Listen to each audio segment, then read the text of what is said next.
The American people are watching this spectacle. I'm told the futures market is down 5%. I'm also told that that's when trading stops. So the notion that we have time to play games here with the American economy and the American people is utterly absurd. So I want to explain what just happened. Our good friends on the other side would not have been disadvantaged one bit if this vote had succeeded, because it would have required potentially 30 more hours of discussion, during which these seemingly endless negotiations could go on as long as they would like. Now, the build-up to this, so everybody fully understands, is that we had a high level of bipartisanship in 5 different working groups over the last 48 hours, where members who were participating were reaching agreement. And then all of a sudden, the Democratic leader and the Speaker of the House shows up. And we're back to square one. So we're fiddling here, fiddling with the emotions of the American people, fiddling with the markets, fiddling with our health care. The American people expect us to act tomorrow. And I want everybody to fully understand, if we aren't able to act tomorrow, it'll be because of our colleagues on the other side continuing to dicker when the country expects us to come together and address this problem. Now, I changed my vote, which gives me the opportunity to move to reconsider at a later time. That's all I can do in the face of this obstruction.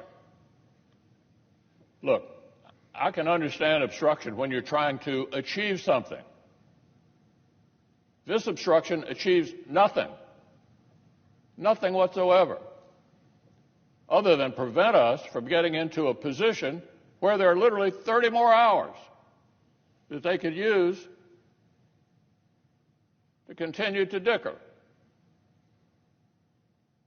So at a time when the country is crying out for bipartisanship and cooperation, and we saw that over the last 48 hours when regular members of the Senate, not in the leadership office, not in the Speaker's office, for goodness sake, she's the Speaker of the House, not the Speaker of the Senate. We don't have one.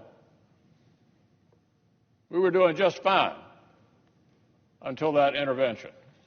So I want the American people to fully understand what's going on here. The markets are already reacting to this outrageous nonsense. We have an obligation to the American people to deal with this emergency and to deal with it tomorrow. And if we don't, I want everybody to fully understand, you've seen everybody who's on record. Now, I've conspicuously avoided trying to turn this into any kind of partisan effort for 2 days. But it's pretty clear what's going on here. And we'll have this cloture vote again at some point of my choosing. And hopefully, some adults will show up on the other side of the room and understand the gravity of the situation and the need to act before the markets go down further and the American people become even more depressed about our lack of ability to come together under the most extraordinary circumstances. We've never been confronted with anything like this before. It's totally different. And we're not immune to it in terms of the public health risk.